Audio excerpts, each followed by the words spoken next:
17 hours Greenwich Mean Time here in Accra, Ghana. Good evening, welcome to Starr today on Starr 103.5 FM.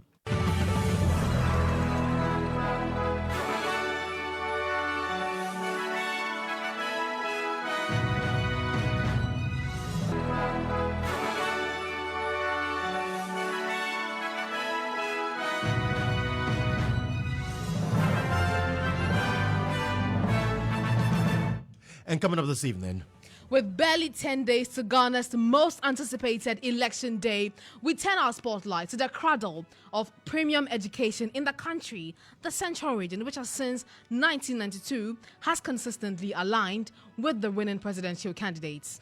Well, away from that, this evening, Ghana Journalists Association calls on Electoral Commission to open up access to media houses at the various collation centers following earlier directive to restrict media access. Access to collation centers should be unfettered because it is a right to information.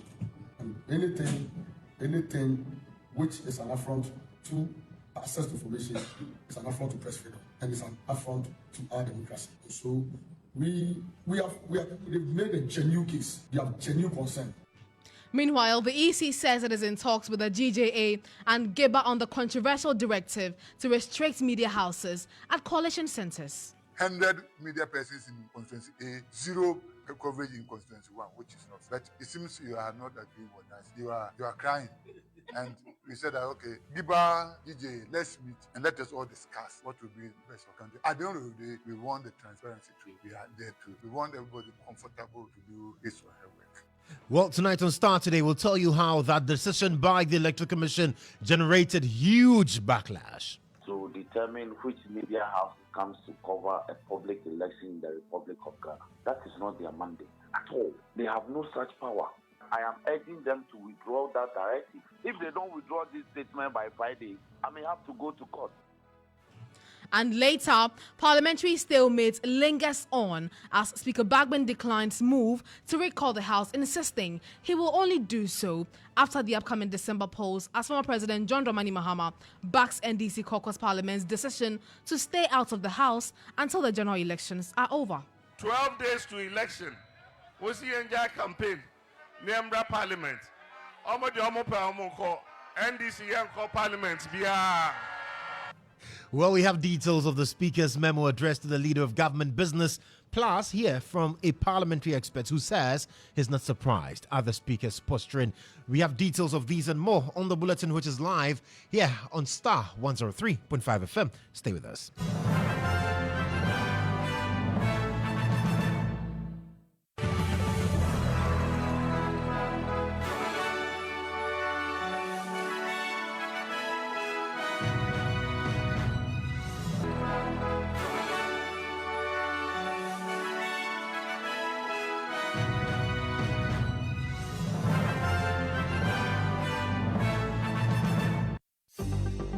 Starr News is coming to you live on Ultimate 106.9 FM in Kumasi, Empire 102.7 FM in Takoradi, Cool 103.5 FM in Ho, Rage and Might FM in Tamale, Sonali FM in Wa, My Star Radio in the USA.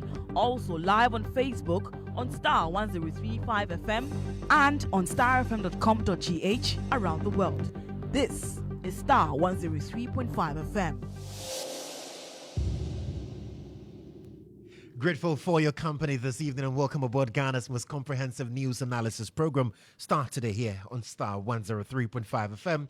As always, we're streaming live on Facebook, so do join us with your thoughts, your comments, your views, contributions to the stories we'll be tackling tonight on the bulletin. But remember to let us know exactly where you're also texting us from. I am Joshua Kodjo Mensah, and tonight I'm here with Tutuwaa Danso. And today we start off with a poll talk as usual because the Central Region, which is more than just a swing region, it is a pulse of Ghana's electoral dynamics. And as we head into the 2024 elections, both the NPP and NDC will be fighting tooth and nail for dominance in this crucial battleground. Will history repeat itself, or will the unexpected happen again? With 23 constituencies, the region has been a battleground that political parties keenly focus on due to its unpredictable yet decisive electoral behavior. In every election cycle since 1992, the central region has tilted in favor of the eventual winner, making it a crucial swing region. And I've been joined in the studios by Emmanuel Ejabeng, who is here with the details of that region and help us understand why this region is always tilted in favor of the reigning presidential candidate. Ejabeng, thank you very much for your time this evening. I'm tempted to say it's because so many people are educated, or we call it an education hub in that region. That's why people are tilting in favor of the nation. They are deciding what could be for the nation. Well, people go to school there, and then they come from Accra and go to school there. They come from the Volta region and go to the central region. Abaza. There were 1 million people over there, as you rightly said, determine the results for 23 constituencies over there. They have constantly voted in favor of them. They seem to toe the line of the national demographic. I mean, I think some experts have called them, that region, the kingmaker of every election. Well, you would want to, it's 1 million votes, you'd want to take a considerable number. And oftentimes, what it's showed as data really is, if it's MPP becoming the government of the day, the central region votes in favor of the MPP, except in 2020. Except in 2020, What happened in 2020? If I have my data right, except in 2020, the margins were much closer than it was before. But then, of course, it was still the MPP taking the lead over there, so over 500,000 votes. Let's look at this region. Predominantly, it has been an NDC from the 1990s to 2000s. Then when Kufuor came, it swung to the MPP. Then the MPP took it back. Then the NDC came for it. Took it back when? In 2016. Okay. And 2020, they managed to keep their dominance one way or the other over there, 573 votes. Right. And so but the margins were much smaller than it was before in 2016. Now, the key thing for me now is 23 constituencies. The polls that I've seen suggest that 15 of these constituencies are likely to come up for a toss-up. So it's likely to switch. If it's MPP, going to go to NDC. If it's NDC, go to MPP. The interesting one for me is Ayawa. So, that's Ayawa. You're still with this Ayawa so West Rogon thing. Because of the driver's license. Yes. Oh, God. Let's stay in the central region. Ewutu Senya East. Right. Hawakumsin's constituency. The polls are suggesting that she's going to lose the seat. Well, To who? Kodjo. I'm not too sure. Kodjo. yes, The polls are suggesting that she's going to. So there's a likely toss-up in that particular constituency. So Kaswa is likely to fall For the NDC. for the NDC. Likely. Interesting. Wow. Likely. Shout outs to those in Kaswa. Do we know the factors at play here? Are they tired of Hawakumsin? I don't Are they think tired so. of she locking the sea? What is it? I don't think so. I just feel people are just dwelling on the sentiments within the nation, and they are saying that because things are generally not well, people are going to dwell on that to kick her out. Right. And because people have not really seen her do much more outside the constituency. But really, how comes if you go to that constituency, in some areas, I have been to that constituency before. If you go to that area, that she's everywhere. So when I saw the polls, I was shocked. Mensah, you know this. She's I was shocked. very loud. She's everywhere. And interestingly, I mean, the constituency has had serious issues with security. And so I'm wondering, is it that the people feel that with the issues and how they're being tackled, they've not had the right response to how they feel safe? That's what I'm saying. That largely, I think the sentiments that is on the national demographic that about the economy and whatsoever is seeping its own way into some of these constituencies where ideally we thought the MPP would have a greater margin. But I look at Phyllis Kwache. Yes. Asebu. Pamankese. You know, in 2020, it was quite close, the margins. It's likely he will win. Okay. He's likely going to win this Yes. year. Yeah. I see. But I've seen him so much on the John Mahama campaign show. Rather than and being in the yeah, You so see, I'm also wondering how that is going to be honestly, possible. At the moment, do you know where he is? He's in the Ashanti region instead of being in his constituency. You see, And that's 10 days to election. exactly. And it could also be sending a message to you that, well, in as much as he is trying to consolidate the national gain for the NDC, perhaps the groundwork is already done. Because I remember speaking to Felix on this platform on an issue, and I asked him about his constituency, and he told me it's done deal. As for the constituency. So he cemented his so win over there. confident until the polls are Well, cast, if you know. there are certain areas where you can actually express that level of confidence. For instance, when you go to most areas in the Volta region, if you're on the ticket of the NDC, you can afford to follow John Mahama and still win the elections. That's the level of confidence that some could have based on what, and some also know what they are doing on the ground. For instance, like this constituency, have you ever seen Zaneto on any interview? No. Have you seen Ninoy on any interview? No. So in the media space, they are not big, but on the grounds, They that's have where the people real working for action them. that is happening. So I'm thinking that could be the same thing happening in AAK for Felix Wachufos, who believes that, well, we have to consolidate the win for John Mahama, win convincingly for John Mahama, and be able to give the MPP a real run for their money. Showdown. I see, but I mean, this constituency also interests me. The Utusenya West. Senior West.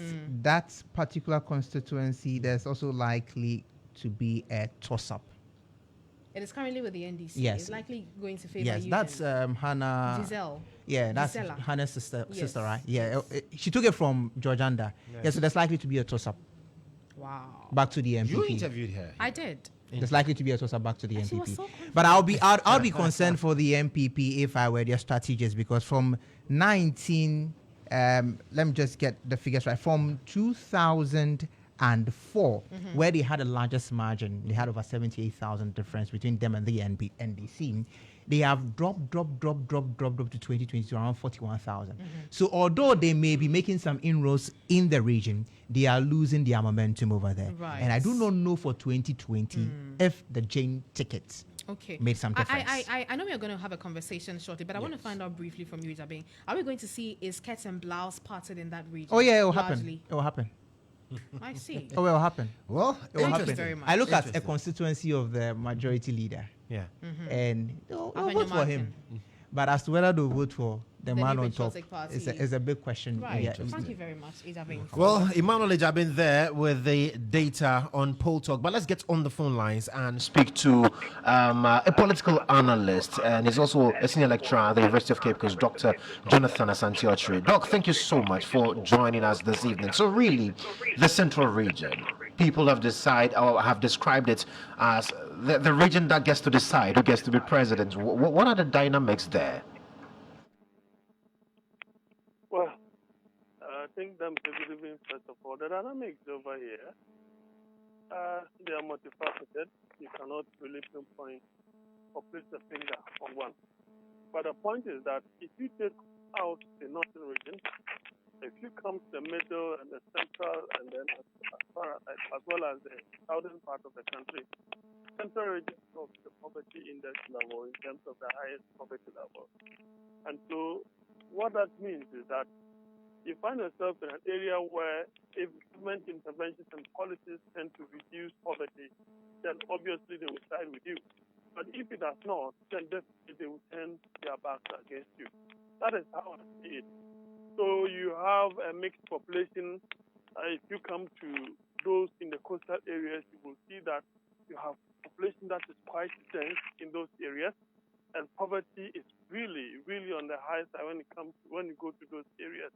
If you the pocket zones as well, they are doing a lot more of farming, and farming is not that easy, and jobs are not. You cannot easily come by jobs in the central region, so to speak. If you come to, for example, Cape Coast, I think that you will refer to the University of Cape Coast as the biggest industry that gives employment to the entirety, if not the entire central region. And so if that is the case, then it means that they lack industrialization. Unemployment rate will be quite high. Poverty levels will definitely rise. If you look at the World Bank data, I think going back to 2022, they're about telling us that over 800,000 Ghanaians have fallen below the poverty level. And if you do the spread, and I don't know the actual figures, but definitely central region will not be left out. And if you look at the dynamics of the things that I've said, then obviously, they will definitely tilt towards you. Quite interesting. So, for instance, I mean, dealing with specifics, we've seen polls that suggest that, for instance, Ewutu East, that seat is likely to toss up. I mean, it's likely to go to the NDC. Do you see that? That is how Kumsin's constituency. Yes. Yes, because having listened to the indigenous people over there, I think one of the radio stations or television, I said that seat is likely to go to the NDC. You see, and if you look at the analysis that I've given you, apart from the fact that if you look at what Aristotle tells all of us about what universal truth is all about, you see, and the fact is that human beings are such that when the circumstances are the same, it doesn't matter the geographical location, they have the high tendency of acting in the same way, in the same manner.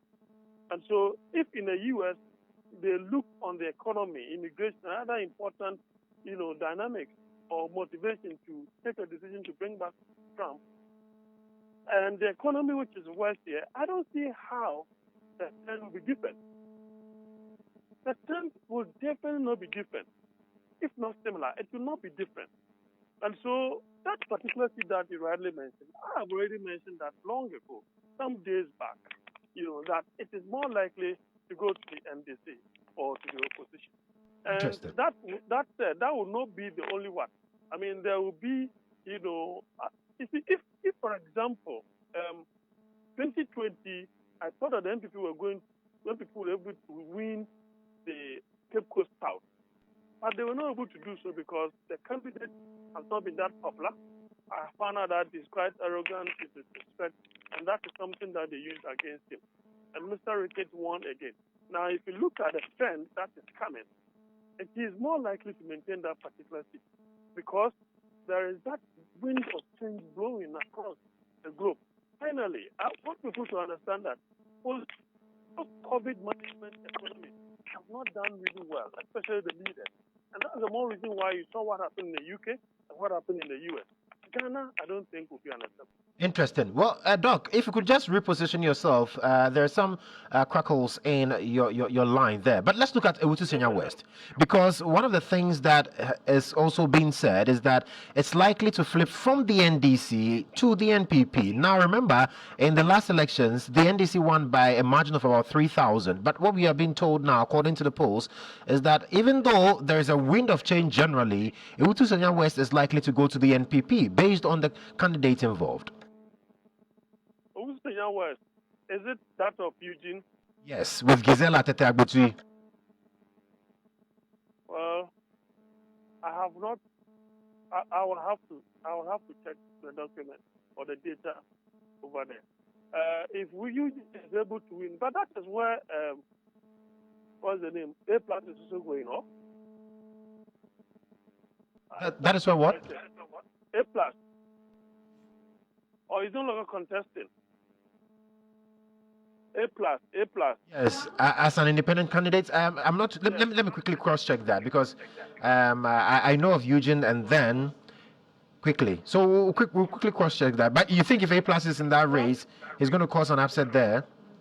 If A plus is in there, he may not win, but he may take some of the votes of Giselle. That is where the problem is. A plus is for Goma Central. Goma Central. Right. Okay. Well, I have to do my checks before I'll be able to make some pronouncement on that. But you know that Eugene comes with huge resources.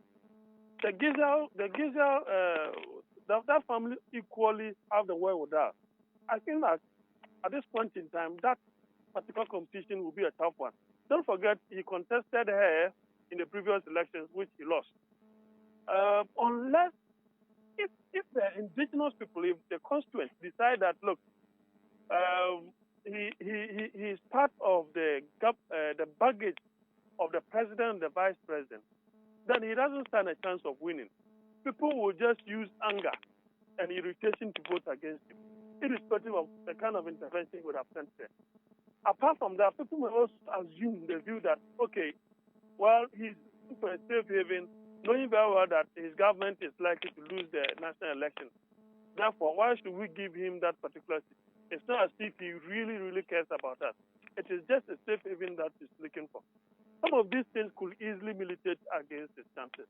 But as I said earlier on, I'll have to interrogate the data first of all to be able to make definitive proclamation on that. Right, Dr. Tutuwaa here. I just want us to focus on your earlier submission where you talked about the fact that the region has had issues with farming and then fishing because it is largely a coastal region. Is it the case that the government has not been fair in, instituting industrialization to harness the potential in that region? Certainly. If, for example, the president goes to Kofi and tells them that I'm not doing ABCD because you people voted for the person that I brought to you, then it means that you are doing that deliberately, and the people will punish you deliberately. So, you see, those in the coastal areas are in abject poverty. Now, they have faced problems with premixed fuel here and there. And there is a cartel out there who have become middlemen, who are party, faithful, so to speak. And so, it's like, if you look at your face, we give you. We look at your face, we don't give you. And these things, tend to aggravate the anger that the people will have towards government. Right. And that has not really changed. And that is something that will work against the ruling government. I see, Doc. Now, with 1 million voters and 23 constituencies, generally, how does the election look like in that region? I spoke to my colleague Imano Ejabin, who is on the research desk, and he had given an indication that there was likely going to be a skirt and blouse pattern. But as an analyst who is also in the region at the moment, what does it look like for the central region? Well, I can generally say that there is a possibility of what happened in 2016 happening in 2024. You mean it is likely going to tilt in favor of the NDC? Certainly. Okay, but because if you look at the number of people who will be calling you asking for assistance, including those who are working, then it tells you that they are really struggling. So largely, it is poverty that is going to be the determining factor for the electorate. Is that it? Yeah, they don't have jobs. Jobs are not available. Right. Now, if you go to areas where they do the fishing, go and find out if they have fish that they are selling. They don't really get the catch. So if they spend so much and they don't get what is needful, then definitely they will have a way of blaming. They seem to have a point against this, a ban on fishing in a certain period of the year. They seem to have a problem with that. I think that education has not really gone down well with the people. In time past, government promised that they were going to give them some kind of alternative livelihood, but that has not seen the light of it. And so within that period, they seem to get so much indebted. And if they get so much indebted because they are not fishing, they have a problem with those who are doing deep sea fishing. When they know very well that these people will be out there doing it, and government will not have the means of curtailing that deep fishing. But they will be sitting, and government would have banned them from, having a kind of livelihood for themselves. So they get indebted, and they'll be blaming government. So some of these things will definitely go against government. You cannot take away free SHS. It's intervention. Many adults. I don't know sometimes if people are playing the hypocrite, they are playing hypocrisy or not. I buy coconut from a certain woman whose son was going to free SHS this particular academic year. And she complained about the cost that she was bearing. The list that they brought her seemed unbearable. And she tells me that is free SHS. She just cannot wait to vote against government because she feels that even if she were paying, probably she wouldn't have paid that much. That was what she was doing. This is a coconut seller. Right. On route to Accra or en route to Cape Coast, they are there. If you get to that particular, village, the village is on your right. You are coming from Accra. You see those people selling coconuts. That stretch. You see, that is a particular woman, an uneducated person, telling me this last 2 weeks Sunday. So these are the realities. Apart from that, the market is just simply unbearable. The money that is in your pocket cannot do so much. And if Central Region, if you take away the Northern Region, we are within the poverty among the highest of the poverty rate. And I think that, and nothing has really, really improved and changed. Trust me, Central Region, they don't take none. Right, I see. Doc, thank you very much for those insights there. We appreciate your time. I've been engaging Dr. Jonathan Asante-Ocho. He's a political analyst with the University of Cape Coast. And this has been the Poll Talk.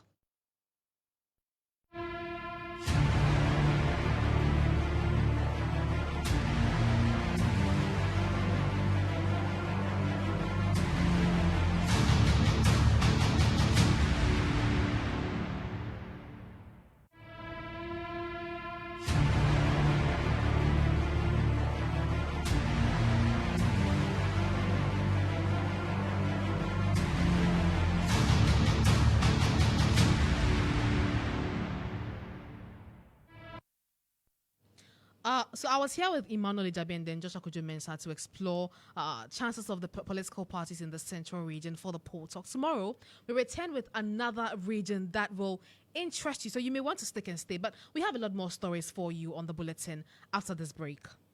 Auntie Efia and her replica. Long time. How may I help you? Auntie Ama, our course has gained admission to the university, but the money to pay for her fees is my headache now. Where am I going to get 2,500 cedis in this Ghana? Where? Yes, stop that. You don't have to stress about the fees. Hey, keep your cloth. John Mahama and the NDC say when they come to power, all first-year students in all public universities, technical universities, college of education, and nursing training will pay no academic fees. The first year is free. Hey! This is the best news I've heard this year. Wow! You see, that is not all. Listen! JDM says continuing students can apply and access a student loan plus, which is higher than the normal student loan, to support the payment of their fees. So when a course goes to second year, she will have access to the student loan plus to continue her education. Oh, wow! God bless you, JDM. What is so heartwarming? It's a free tertiary education for our brothers and sisters who are physically challenged. JDM, God bless the stomach that gave birth to you. Vote for change. Vote for John Dramani Mahama and the NDC. All right. The presidential and parliamentary elections 2024. The Electoral Commission of Ghana is constitutionally mandated to conduct presidential and parliamentary elections on Saturday, 7 December 2024. Voting will start at 7 a.m. prompt and end at 5 p.m. Please report at the polling station as early as you can to cast your vote. Bring along your voter ID card so you can easily be identified.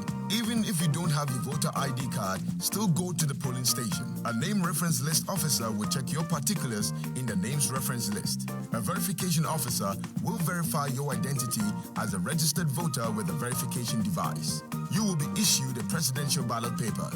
Please check to see that there are no marks on it. Also, ensure it has a validation stamp at the back. Make your way to the voting booth. Thumbprint correctly your choice of presidential candidate and cast your vote. Proceed to the next polling assistant for a parliamentary ballot paper. Make your way to the voting booth. Thumbprint correctly your choice of MP and cast your ballot. Please leave the polling station after casting your ballot. You may return at the close of polls for counting of ballots. Have a say in issues that affect you. Exercise your right to vote. Your vote is your future.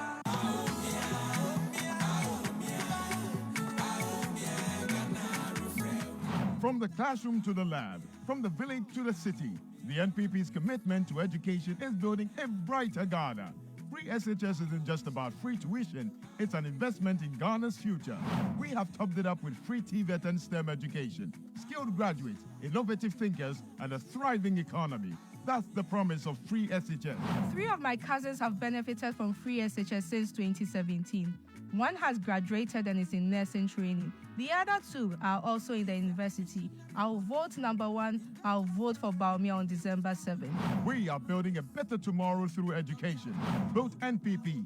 Vote number 1. Vote Baumia. Baumia means business. Estro.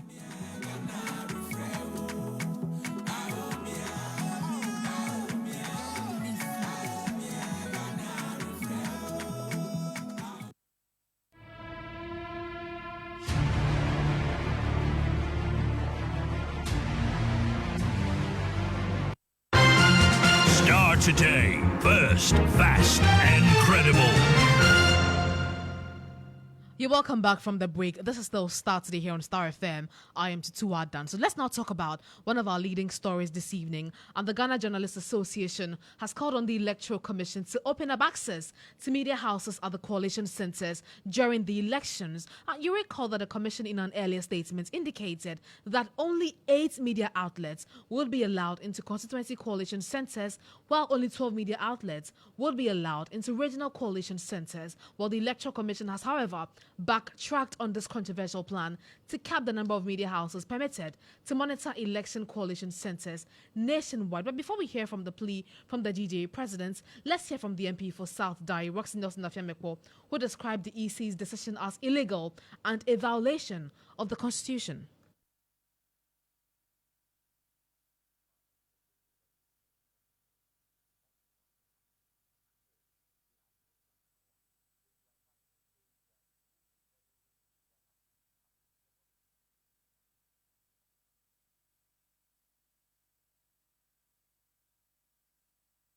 Rights and the freedom to cover any public event, and the media is independent. They are not supposed to be controlled by any state agency. I am urging them to withdraw that directive and allow any media house anywhere process to any of the public events, which in this case is a public election, to cover the election in the manner in consonance with the laid down regulations underpinning journalism in this country. Now, one of the major reasons that it has adduced for this decision is that they want to limit it to credible media outlets to cover this. Is that not a good enough justification for this decision? It is no justification. There's a remedy if anybody misinforms, misreports the matter in this country. There's a remedy provided under law. It can be sanctioned. In any case, what is the criteria for determining which media house is credible or not? As I speak to you, is your media house not credible? Absolutely, we are credible. Thank you. So if you apply to EC tomorrow and the EC says no, you should take your feed from another media house, will you be happy? Coalition centers, that if you are not very careful and you do not manage the centers very well, you may end up having a lot. Does this not convince you? Two things. They are personalized the institution. One. In what way? The Electoral Commission is not set up to regulate or determine the quality of media or broadcasting to be put out. They don't have that capacity. It is the Media Commission that has that capacity. The same constitution that guarantees independence of the Electoral Commission, that is why they think that they can do whatever they like under law. The same constitution that guarantees media freedom and independence of the media. The Electoral Commission appears to be doing things unlawfully. If they don't withdraw this statement by Friday, I may have to go to court. Within this period? Yes, why? I'll go to the High Court to compel them to allow every media house free access to cover the event. It's a public event. Transparency lies at the heart of this election. Nelson Dafiamekwe is the Member of Parliament for the South Dai constituency. The Director for European Studies and Political Science Lecturer at the University of Ghana, Dr. Asa Asante, also backed calls for the EC to rescind its decision. According to him, the EC's decision could undermine transparency in the electoral process. He also spoke on Morning Star. I support the call by Media Foundation for West Africa. Why are you limiting the people? On what basis? What is it that they have seen that we have not, which they want to share light on? They've made a requirement that it should be a credible media house. That one, I have no problem with that. But if you limit them, on what basis are you limiting? I mean, what is the criteria? Why are you throwing some people out? That becomes something that, for me, if we are talking about what? An equal playing field. And then also transparency. In this regard, we are talking about transparency, right? Transparency of the process. Because elections are driven by what? Transparent processes. And so you don't want to what? Undermine the same effort that you are putting in place to ensure that. And then at the back end, you are also doing something it's counterproductive. All that the EC has done so well. So I'm not sure they want to change their work with this. They should rescind their decision and allow all the press who are qualified to be there. That's it. Once you limit them, you create all manner of problems in the minds of people. In the instance they do not rescind the decision and maintain that position, does this decision have any implications? Will it have any implications? My view is that, and I hope and I believe strongly that the EC will rescind its decision. So I'm not going to have a second thought about that. I know EC, when we talk, they listen. And sometimes these things, they know the effect. So they will not want to joke with that. I know they will listen. That one, I know that. Dr. Asasandi is a political scientist, but let's still stay on this development because speaking during a training session for journalists ahead of the 2024 general election, the GJA president, Albert Kwabena Jumfor, said that access to coalition centers should be unfettered because it is a right to information. Take a listen to him. People really have, you understand, interested. So it didn't be all. Access to coalition centers should be unfettered because it is a right to information. And anything which is an affront to access to information is an affront to press freedom and it's an affront to our democracy. So they've made a genuine case. They have genuine concern. They've made a genuine case. They have genuine concern. And when listening to them, you will be tempted to side with them. But of course, I represent a constituency, and I speak the minds and the voice of the constituency. And so, even though my brother, Dr. Sribo, is here, who may disagree with me, Dr. Sribo, whether you like or yet, I will stand with my constituency on this matter. Meanwhile, the Electoral Commission has indicated that it will engage GIBA and the GJA on the controversial directive to restrict media houses at the coalition centres. Here is Dr. Sribo Kweku, the Director of Training at the Electoral Commission. Because it's still ongoing. We are saying that we like the issue about this congestion aspect that I'm talking of. You see, we need to be very truthful to ourselves. There are some areas, if you say you live with blank, that media alone will occupy all the spaces. So we were thinking that we should more regulate it so that they will be spread along the constituencies. If you take Ashanti region, for example, we have 47 constituencies, but if care is not taken, constituency will be only about 7 of them. What happens to the other places? And we want the spotlight to be on each of the constituencies. And you may not understand your essence, but your presence alone will stop people who intend doing things wrong, who have diabolical mind, to stop doing because they know the media will capture them. So we wanted to do whatever we do so that we spread you across all the various constituencies. So no constituency will have like 100 media persons in constituency A, 0 coverage in constituency 1, which is not fair. But it seems you are not agreeing with us. You are crying. And we said that, okay, Giba, DJ, let's meet and let us all discuss what will be for the best of the country. At the end of the day, we want the transparency to be there too. We want everybody comfortable to do his work. That was Dr. Sribo Kweku there. But still on election preparedness, the Inspector General of the Ghana Police Service, Dr. Kodjo Dampare, has urged presidential candidates and their parties to uphold the current peace surrounding electioneering activities. Addressing the University Teachers Association of Ghana, UTAG, Dr. Dampare applauded the commendable conduct displayed during the campaigns thus far. Dr. Dampare reiterated the importance of preserving Ghana's democratic stability and called on all stakeholders to prioritize peace and tranquility during this critical period. Take a listen to him. And let me also re-echo our commendation to all the political actors, especially the political leaders and their members across the country, for how far they have conducted themselves. And all this commendation is to them to let them know that they cannot do anything otherwise for us to take our work back. Because commendation given to you, the only thing you can do is that you cannot bring the standard down. So let's keep at it and let's make ourselves proud. Let's make Ghana proud and let's make Africa proud. Now, the IGP also unveiled a rewards system aimed at enhancing security for the upcoming December 7 elections, with incentives ranging from 1,000 to 20,000 Ghana cedis. The initiative encourages the public to provide voluntary information about electoral breaches. So this is the informant reward system we are introducing, and the figure associated with it is between the average of 1,000 to 20,000 Ghana cedis. You bring the information, we operationalize it, the results are good, and the weight of the information, we'll put it on some sort of a weighing stuff, and then we'll tell how much within 1,000 to 20,000 that you deserve. And you tell us how you want to get it, and we'll send it across to you. Those who find it difficult to do the one-on-one, for the first time, once again also in the history of election management, from the security point of view.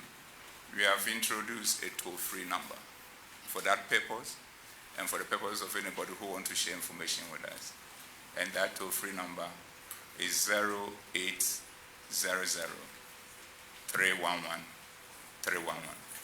And this is where we are going, and this is how we want to let you know that when we say we are over-prepared for the elections, it means we have covered every aspect, and we invite you beyond the information in terms of your analysis and critical thinking that you bring to bear on our work to be part of the point where we will source information from you, both on gratis and also when we have to pay for it, for the sake of ensuring that this country that we love so much.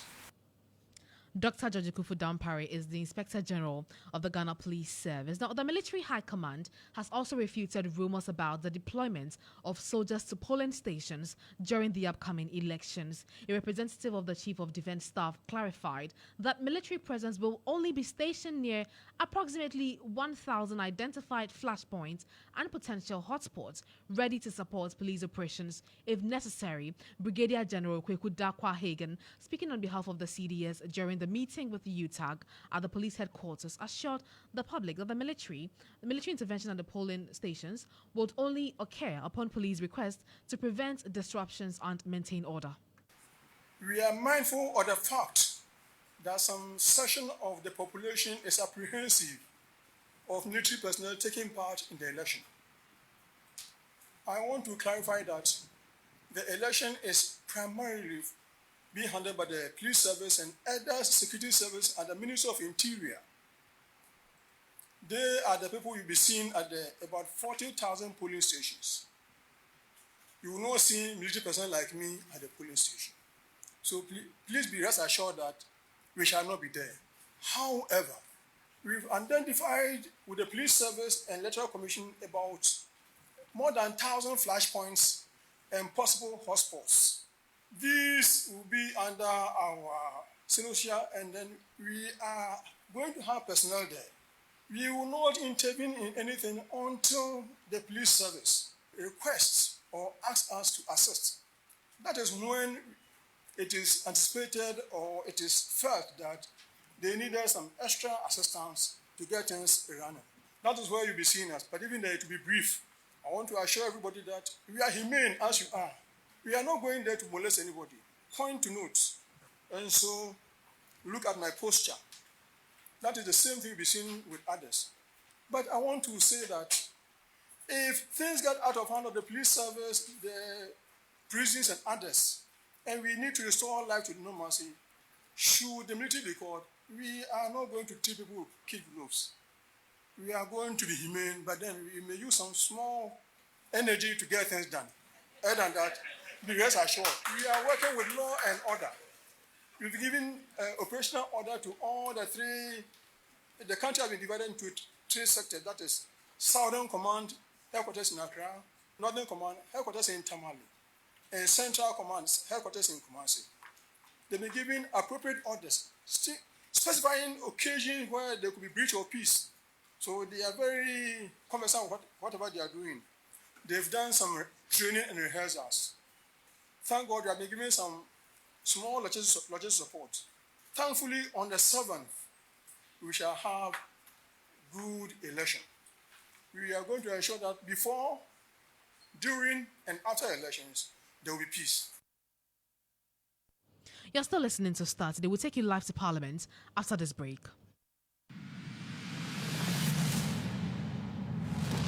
The pandemic has had a generally deleterious effect on the economy of African nations. This has devastated many African economies and sunk them deeper into unsustainable debt and economic downturn. Remember these words from former President Mahama. Now, as campaign season heats up, he is pointing fingers at the current administration.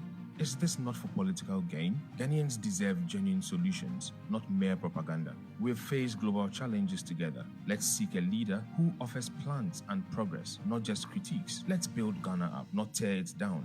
Vote number 1. Vote for Baumia. Vote for the MPP.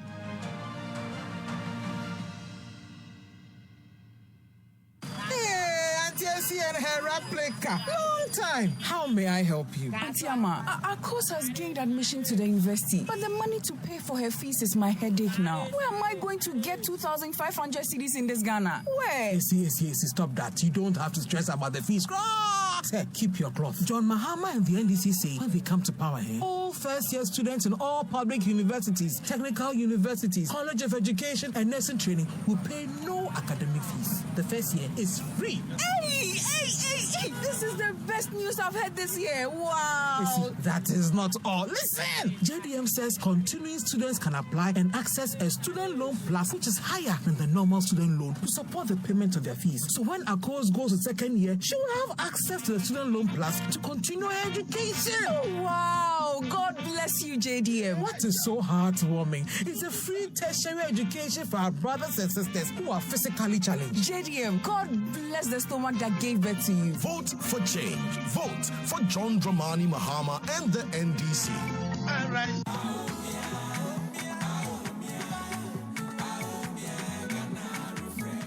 From the classroom to the lab, from the village to the city, the NPP's commitment to education is building a brighter Ghana. Free SHS isn't just about free tuition, it's an investment in Ghana's future. We have topped it up with free TVET and STEM education, skilled graduates, innovative thinkers, and a thriving economy. That's the promise of free SHS. 3 of my cousins have benefited from free SHS since 2017. One has graduated and is in nursing training. The other 2 are also in the university. I'll vote number 1. I'll vote for Baumia on December 7th. We are building a better tomorrow through education. Vote NPP. Vote number 1. Vote Baumia. Baumia means business. Estro.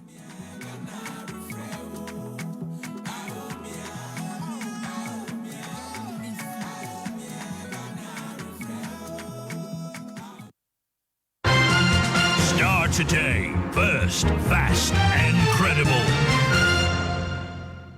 You're welcome back from the break. This is still Starr today. Now let me take you to Parliament because the parliamentary stalemate, which saw the abrupt adjournment of sittings, is still lingering on. This comes after the Speaker of Parliament, Alban Kingsford Sumana Bagbin, declined moves for a recall of the House. According to Speaker Bagbin, parliamentary activities will remain on hold till after the upcoming December 7 polls. This response comes after the Majority Caucus appealed for an emergency recall to address pressing government business. In a letter dated November 22, 2024, and signed by Majority Leader Alexander Apenyomarkin, the caucus proposed November 28 and 29 as potential dates for the session. Before we bring you excerpts of that memo, let's hear from the former President, John Dramani Mahama, who has vowed that NDC MPs will not honor a parliamentary recall to undertake government's business. The NDC leader made these remarks during a campaign rally in the Elembele constituency on the second day, of his tour of the Western region. Now say almost say mpede say ye majority. What dem ye to abani ye. Who parliamentary resource na obe who say ampa NDC na ye majority.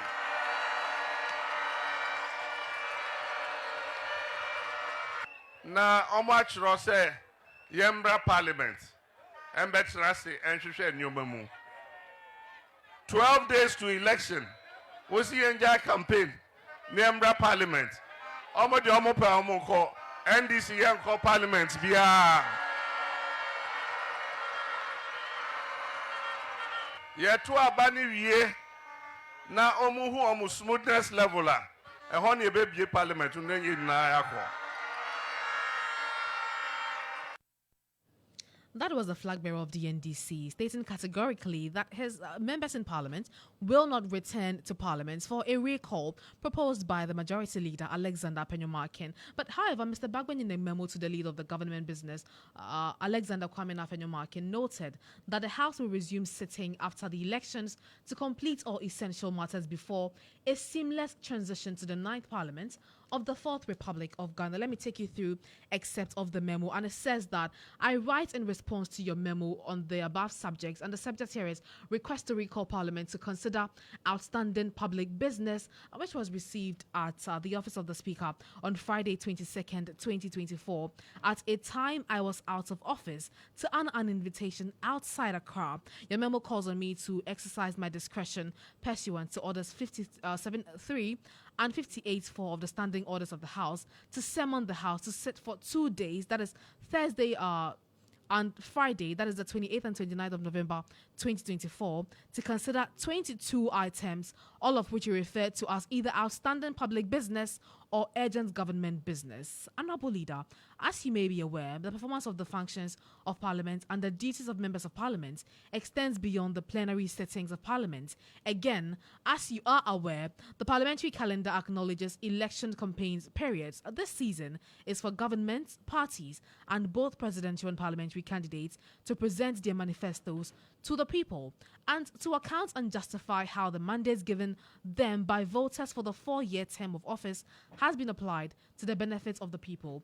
Bearing in mind the provisions of the Article 296A and B of the 1992 Constitution and the closeness of your proposed dates to the general election, I am of the considered opinion that it would not be in the national interest to interrupt the campaign of members and parties by a recall to plenary sitting of Parliament. Consequently, it will not be fair to exercise my discretion in favour of your request to summon members of Parliament at this time to a 2-day sitting to deliberate on 22 items you consider urgent or outstanding government business. It is worth noting that having regard to the practice and deliberation of the House, I wonder how proposed 22 items could be transacted within 2 days.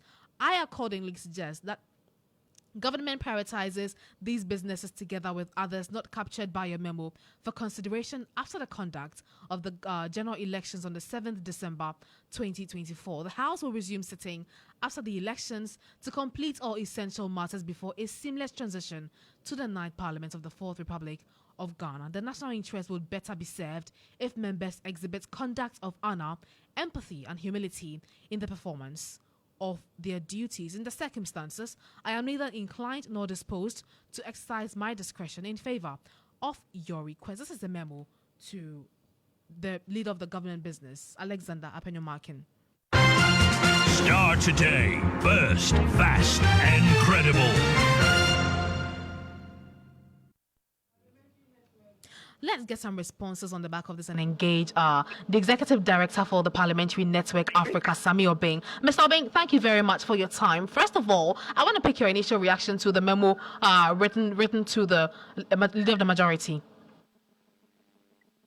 Well, we had maintained that having the House sit before elections was looking practically impossible. Because members of Parliament are in their constituencies expecting to, harness their seats back. And it was going to be quite a daunting task getting them on both sides, from both sides, coming back to the House to deal with business of the House. Mr. Speaker was invited through the memo by the Majority Leader, Mr. Markin, to recall the House, of course, considering that he had the prerogative so to do. The Speaker had given his memo reasons why it is not feasible. Mr. Obeng, kindly speak up a bit so that I can hear you. I'm literally straining to hear you. Mr. Speaker had given, reasons why he thought or thinks that it is impossible to recall the House before elections. I think it is what it is at the moment, except that the House should brace itself for quite a good volume of work to be done after elections, considering the limited time it would have before this 8th Parliament gets dissolved. Okay, so essentially you are attributing this to bad timing on the part of the Majority Leader. Well, the timing was problematic, and of course, we've got to be practical, with these. Of course, he is Majority Leader and Leader of Government Business. Certainly, anyone who is leading government business would want to push whatever it is possible, to get government business going through. There are times our strategies and our approaches do not go as we planned. This is one of those instances. And honestly, I think that practically it was going to be impossible for the House to be able to properly convene and have the necessary quorum numbers to do some of the major things that they've got to do. And maybe this allows for a period for members of Parliament to focus and concentrate on the election. And once they are back, we'll expect that they'll put in double work. to be able to make room for all of the lost time, the lost weeks that have happened in the last couple of weeks due to all of the very needless happenings in the House, which could have been avoided, by the way. I want to understand something from you. So, according to the memo written to the Speaker by Alexander Apenyamaki, he says that these 22 outstanding government business were essential or urgent. But the Speaker, however, says that those are not essential business to be conducted within 2 days. How do we juxtapose, these two positions? Well, the admissibility of items to be discussed in the House goes through a certain process. Mr. Speaker must admit the various items that needs to be discussed. Usually the Business Committee of Parliament will program these items. Majority and minority will agree to it through the approval of the business statement, and then they will go through it. Now, there were quite a number of bills which are at different stages of the consideration stage that were listed. There are some tax waivers that needs to be approved, loan agreements that needed to be, taken through the approval processes and what have you. But I'm not a member of Parliament, and so I will not assume to or pretend that within the 2-day period, Parliament will be able to handle all of these or some of these or not. My only concern on why I thought that even if Parliament, was willing to look at these items, the timing was a bit problematic, is that members of Parliament who are expected to be in Parliament give their full consideration and concentration to these loan agreements, to these tax waivers, to these bills, would either not make it to Parliament because they will rather prioritize the campaigns in their constituencies, or for the few that may come, may perhaps have divided attention when the House is sitting on these very important matters. And so it is important that Parliament looks at a time that would allow for members of Parliament to have no reasonable excuse to not want to do diligent work when the House reconvenes. Right. Now, Mr. Obey, I want you to help me understand this. So, in Alexander Apenyamaki's memo to the Speaker, he said it was indicated from the majority leader to the Speaker of the House. But in a response from the Speaker, it says that from Right Honourable Speaker to the leader of government business. Help me understand. What does this say about the position of the Speaker? Is it that he doesn't want to acknowledge the fact that Apenyamaki is still the majority leader? For me, that was the most concerning part of the Speaker's response memo. I mean, to have the Speaker throughout the memo avoid using the title Majority Leader for Mr. Makin was quite concerning to me. And, the optics that these things show, the impressions that they send to both sides of the House, in my opinion, does not help to deal with the issues as they are on the floor of Parliament and the issues that needs to be dealt with to have the Parliament sit amicably. Mr. Markins, yes, is leader of government business and is majority leader. In fact, when Mr. Mensah was majority leader, he had 3 titles technically, Minister of Parliamentary Affairs, leader of government business, majority leader. And so these two, majority leader and leader of government business, in my considered opinion, still remains the title of Mr. Markins.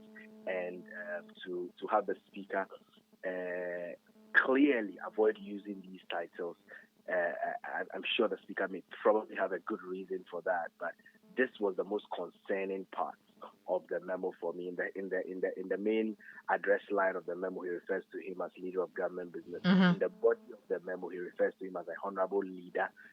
Clearly avoiding majority or minority. In that context, I thought that we had crossed this particular hurdle, and that for me was the most surprising part of the memo. Clearly, we haven't crossed that hurdle. So does it really indicate that the Speaker still does not want to acknowledge the Supreme Court's judgment on this development? Unfortunately, I'm unable to speak for Mr. Speaker, and I think that perhaps Mr. Speaker himself or his spokespersons may want to respond to this. But help us understand, what signal... We are all very concerned, about the signals that this sends. And just like you are curious to find out what this will portend, I am equally curious. All right. Thank you very much. Sami Obeng, he's the Executive Director for the Parliamentary Network Africa.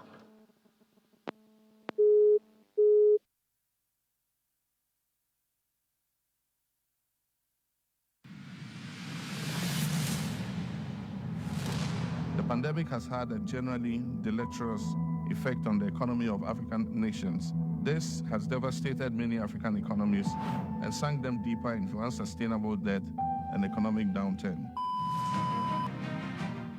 Remember these words from former President Mahama. Now, as campaign season heats up, he is pointing fingers at the current administration. Is this not for political gain? Ghanaians deserve genuine solutions, not mere propaganda. We have faced global challenges together. Let's seek a leader who offers plans and progress, not just critiques. Let's build Ghana up, not tear it down. Vote number 1. Vote for Bawumia. Vote for the MPP.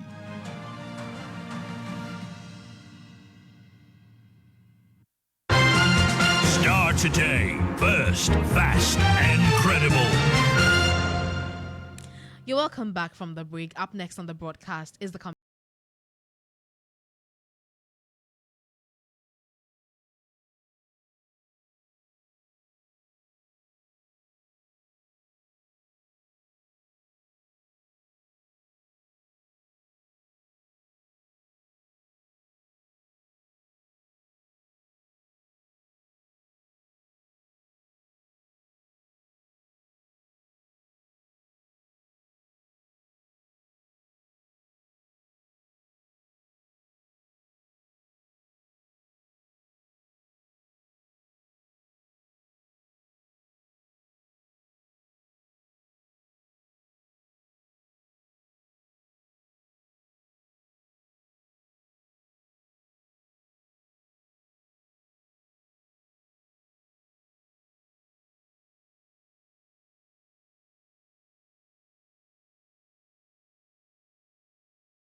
Mensah. It's good to have you back. Yes, I don't know I'm if, back from campaign uncensored. I don't know if, well, we are still in the campaign era, but I don't know if you've seen the news, but I'm sure you have, where the PNC has declared its support for the NDC. Yeah. Does that come as a surprise to you? Not at all. I mean, the last time John Mahama delivered an address at the forum that was organized by the governance committee, Bernard Mona was there. Samson Awengobet was there. And in fact, Samson Awengobet at a point, he even said that he wanted to be introduced as the chairman of the PNC. So if you're chairman of a political party, what are you doing at the rally of another political party? So the message was clear. John Mahama has also said that the disqualification of Bernard Mona, was strange because there were people on the ballot paper who Bernard Mona could really do better than. Yeah. Exactly. And we saw the late Madam Efia Donko so peeved at this. He says he was going to sue John Mahama for what? 2 trillion or 3 trillion. Yes.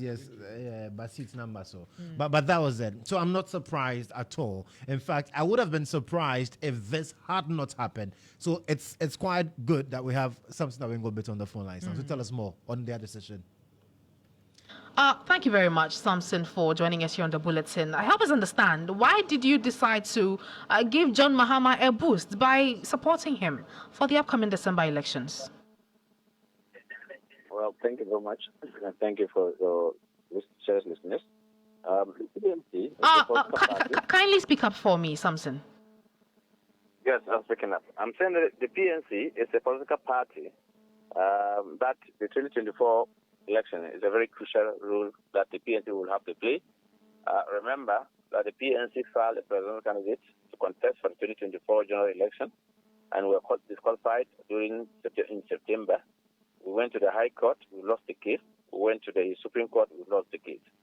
It is incumbent of the party to say that we cannot sit neutral. And for that matter, we have to call the party stakeholders and discuss and find out whether shall we go neutral, should we go away to A or B. And so last week, Wednesday, the party held a functional executive committee meeting to extend an invitation to our NEC. NEC here is made up of all regional chairmen, all general regional secretaries, all national executives, former members of parliament, founding members, and national executives. And so today we met and we deliberated between the two political parties.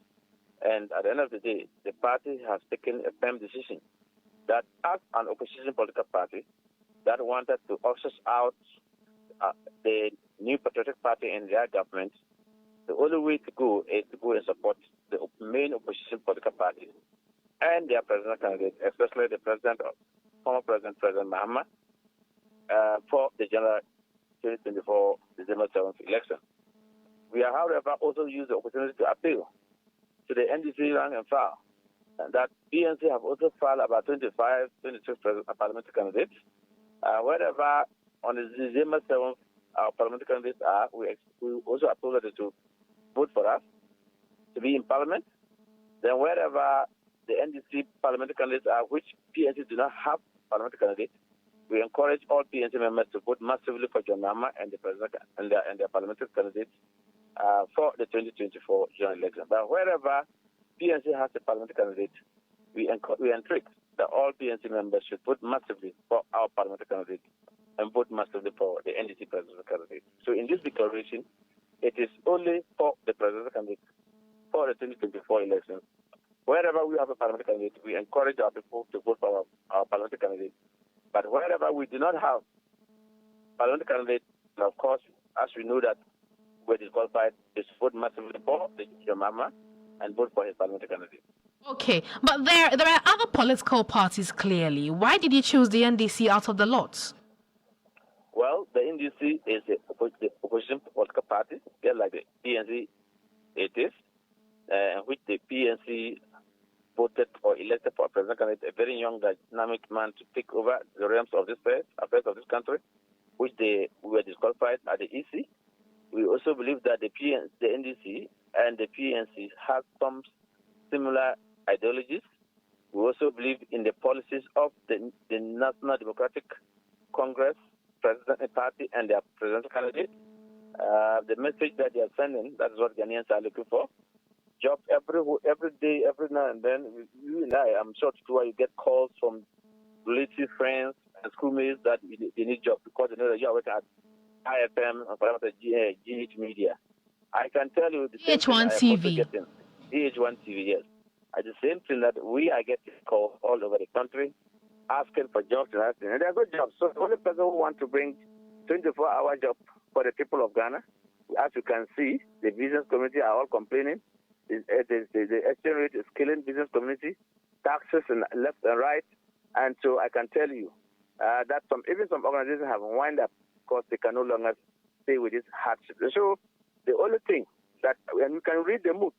We can read the mood. All surveys is pointing that Ghanaians at this point in time need a change, need a new government, and that government will be the NDC. And for that matter, the PNC cannot gamble. The PNC cannot risk. The PNC can only, and this is not the first time the PNC have gone to NEC to take a decision to support political party A or party B. It happens in 2000. We gave our support to the New Patriotic Party President, former President Kufuor.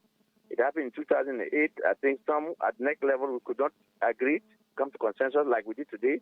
And so some went to NDC to support Professor Mills in his blessed memory, and then some also went to support today's President Akufo-Addo. And so by today's NEC meeting, it is clearly that we have overwhelming majority endorsing that the PNC should go all out to support the NDC presidential candidate for the 2024 general election. Okay, but largely, what does this mean? Is it that going forward we are going to be seeing the PNC actively campaigning for the NDC? Absolutely, absolutely. Tomorrow, the PNC shall join His Excellency, the former President Mahama in Witten, at Ayawaso and other constituencies. All national executives of our great party shall be there to support our brother and his party for Ghanaians to vote for them come 7th December 2024. Okay. But for a very long time, all over the regions, we have instructed all regional chairmen and secretaries to go back and take regional executives, constituency executives. They should join the NDC wherever they are, campaign massively for the endorsement come December 7th for His Excellency, the former President John Dramani Mahama and his party to form the next government. Okay. Now, for a while now, people have been of the opinion that the PNC is aligned with the NDC. Don't you think that this move of yours feeds into that? The PNC supported NPP in 2000. The PNC in 2008 went to NEC and could not get consensus. Some went and supported NPP, some went and supported NDC. This is not the first time for the PNC to take. Mostly, it used to be second round, but at this juncture, we do not have a presidential candidate, and we cannot remain neutral. We have to take a decision. And we are open. You remember on Wednesday last week, the national chairman, my good self, and the national executive met and opened up to conversation. You remember I said we open up to conversations, to talks, and then the whole political parties that realize that the PNC is aligned with them, understand their ideologies. We are running to the same ideologies, and our belief was we were very confident that PNC president candidate would have done good, and Ghana would have voted for us. And so, for that matter, why can't we throw away to the NDC and their president candidate? And so, very optimistic. Their policies, their manifesto, their campaign message. We realize that with PNC will resonate with the NDC, and that is why we have declared today. Okay, so what is going to be your advice for your party members who decide to, support the NPP as opposed to your collective decision to support the NDC? I think every political party after Congress, the higher decision-making body is NEC. There's NEC in the NDC, there's NEC in the NPP, there's NEC in PNC. PNC NEC has collectively taken overwhelming majority decision to support the NDC and the NDC presidential candidate. We do expect, and I do hope, that all party rank and file will be hip to that. We declared that contrary to the NEC decision, one will have to go through disciplinary committee, and you have the process, you take it through, and whatever the disciplinary committee will recommend, NEC will definitely implement. We cannot. I remember in 2016, before election 2016, Paul Afoko, the former NPP chairman, Kwabena Japan, the former general secretary of the New Patriotic Party, were at NEC level. They were sanctioned. They were suspended, isn't it? If national chairman were suspended and general secretary, you think it will be a party rank and file, and then you say that NEC has taken a decision, you will not respect it? If you will not respect it, the party has its rules. We will go through, we will see what the constitution says. And we will take okay. What are the rules you're talking about? So what are we to expect? I mean, if a party member decides not to support the NDC, I have not heard anybody since we closed from NEC. Since at the NEC deliberation, nobody has raised his hand to say, look, I think we should declare for MPP, or I disagree with the declaration. I have not seen your media people were there. It was collective, it was consensus, and that is why I think I know, and I'm quite optimistic and sure that I don't think we will have such a thing to visit. We will all go out. We have told our members, we've told the regional chairman and secretaries, we've told all party rank and file that tomorrow we shall join, we shall go out in our numbers to support the NDC and the NDC presidential candidate. Okay, Samson, please hold on for me. What I want to understand is what is the maximum punishment for any member who decides not to support, your cause? We haven't gotten to the bridge. Why do you want that to cross a bridge that there's no bridge that cricket? I don't think that we are there. I said my regional chairman and secretaries were there. I said family members were there. I said former members of parliament and former ministers were there. I said national executive were collectively there. I don't think that anybody, so there's no bridge to cross now. We collectively and built on consensus. We did not impose it on members. And so I'm saying that NEC is the higher decision-making body, and NEC has taken a decision and is binding. Whether you have disagreed with the NEC, I think the decision is binding. All right, thank you very much. I've been engaging Samson Asaki Awingobet. He's the National Chairman for the People's National Congress. From the camp of the PNC, let's go to the NDC, because over 100 members of the governing New Patriotic Party have defected to the largest opposition, NDC, addressing a campaign rally during a visit to the area by the National Chairman of the NDC, Johnson Esiedu Nketia. The spokesperson of the defectors indicated they were doing so because the NPP running mate Dr. Makiyobuku Prempeh is campaigning for the NDC and former President John Dramani Mahama. 2016, Eriamuna Eriama Kufuado, the NAS Adumano. Over 1 million votes now, see Eriamuna, NAS Adumano. This time around, Yaba NDC, a try a day, a chat, a crime be also, Yebesiano, almost me, Yabubio. And Tiana members, no party card, me, your friends say, delegates. And they are saying, yeah, 185. And they are saying, yeah, by NDC. Yeah, compare my NDC. Our Santa region. This time, our Santa region, I bet on the day, able to acquire BS, NDC by day, I have power. It's an idea of Napoleon campaign NDC. Now you need to make campaign NDC. It's a crime house and I Saka agree. Yani executive 185. Still counting. Yaba campaign NDC, NDC are really our Santa region. It's in age now. Yaya body of a fraud. It's in the Kutan Swayze. Chamai, Omoyasi, our NDC Dilimu, NDC Woman, every Mamas.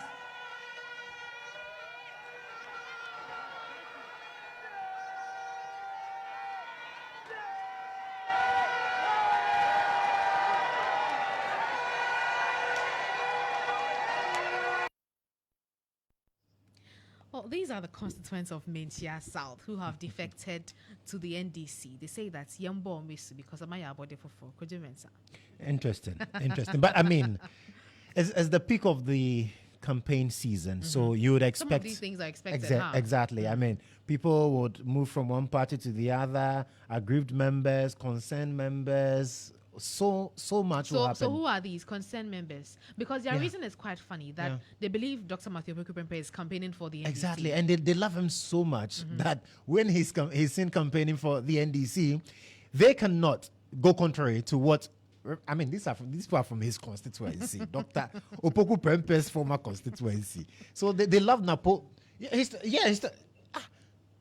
love him so much. Because from now till January next year, he's still MP for that constituency anyway. So they love him so much. So if he's endorsing his own political party and he says, "Otu Abama John Mahama, no Otu Abama," they would follow him. Was that not a slip? I mean, we've heard that over and over. I say, me say Mahamadu Baumia. But John, you started with John, unless Mahama is now Dr. Baumia is now John. John Dr. Baumia. Please, producer, Kodjo Mensah is being mischievous. But on his part, the national chairman of the NDC, Johnson Esiri Nketia, wants electorates in the Ashanti region, particularly in Mensah South, to change their voting patterns and support former President John Dramani Mahama on December 7.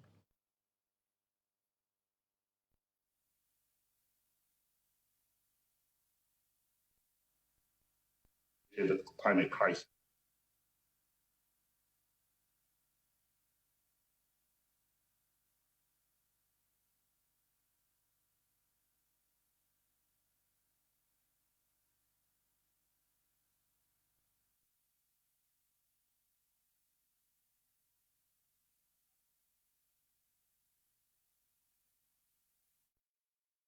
President Kufuor party nana.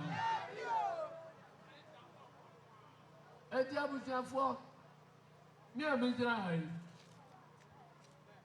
Me firi wanji ana Professor Buzia onoso ofre. Me papa ni classmate ani Professor Buzia. Na danfo pa no.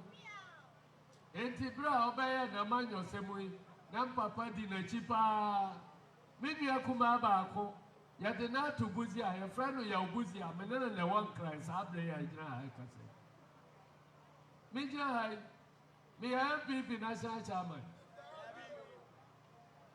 ma unu say ya wo mitu mu no amwa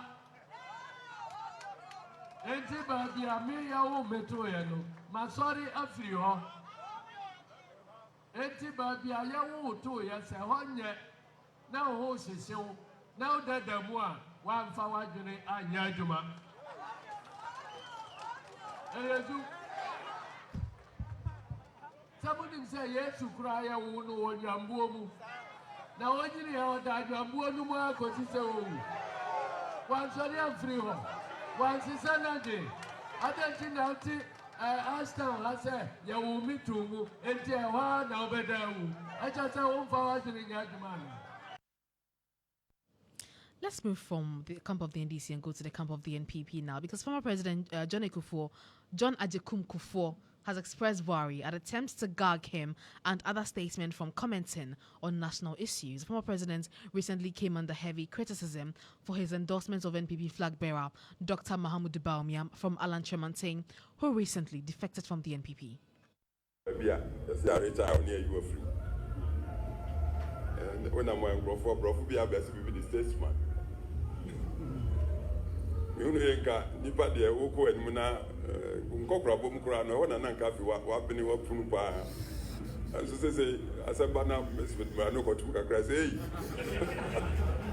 oye statesman unka bi na sminka bi no ne akoso se dia se ne nyame beye ne hyehyɛ ni mando kuya me de fa so sum Ghana ya na nanum ne nyina akoyi nya sabi ma bofra bia me hu ne da 2003 me ka ora Bawumia me hu ne nanka bank asem financial matters, monetary matters or Bank of Ghana that time akoda kitwa nanso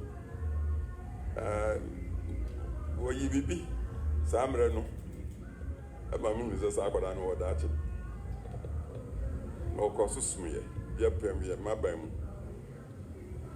wo ka hepekia o ka hobi na shisha yi Ghana free sa mrenu na sabia yesika som na nje broni say na Ghana was bankrupt sabi bo si akra na epebi enya na nsusu nyame adaroma the Bank of Ghana penny your friend Dr. Paul Akwa ya wona na akoda ni Bawumia maban ni o mu shisha ya ama fie mienu komensa na ya yi Ghana free sa ya nu a na nje mfata enkora.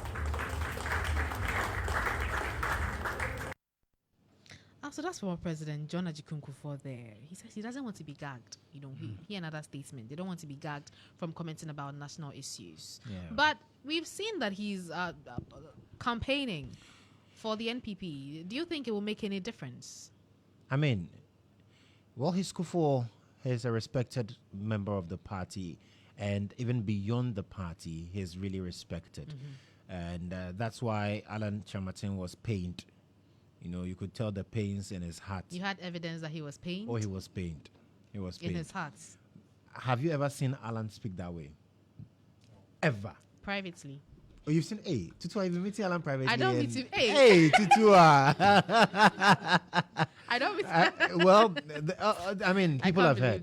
They've heard. But I mean, we had not seen Alan that way. So it clearly tells you that Kufuor has influence, even outside his party.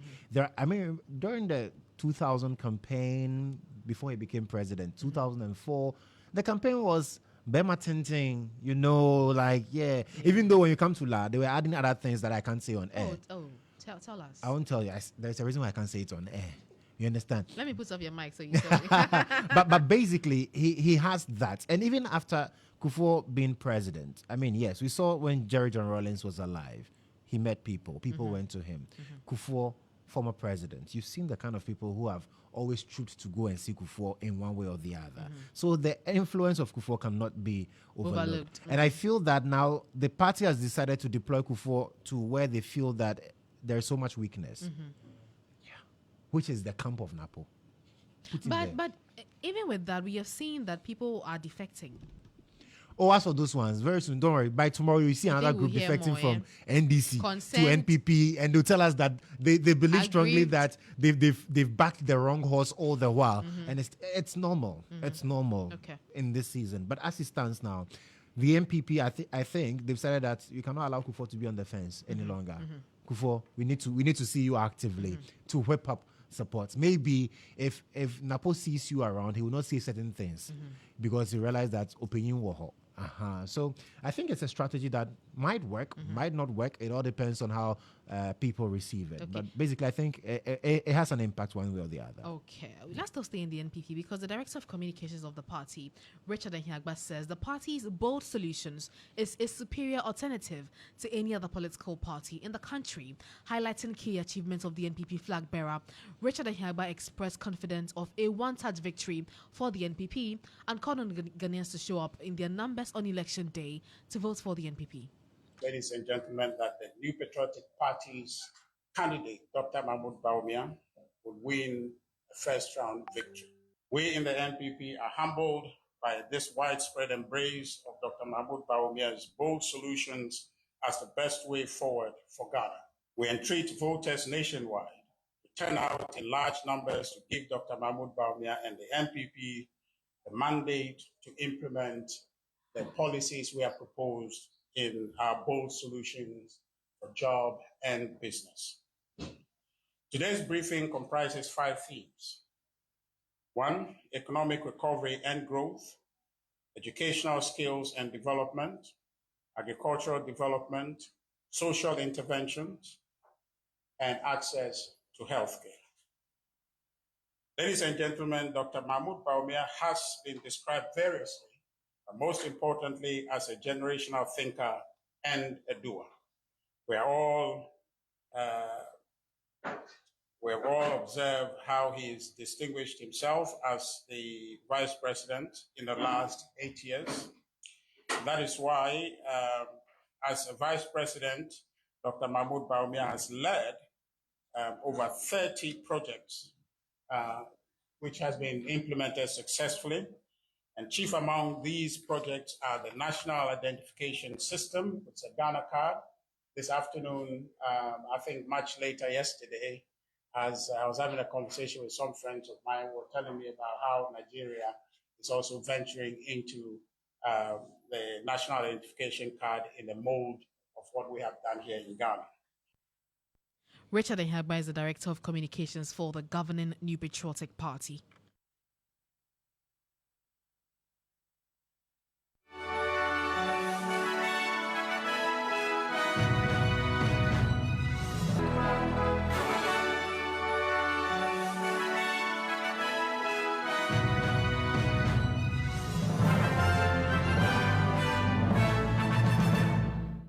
And that wraps up the bulletin this evening. Thank you very much for your time.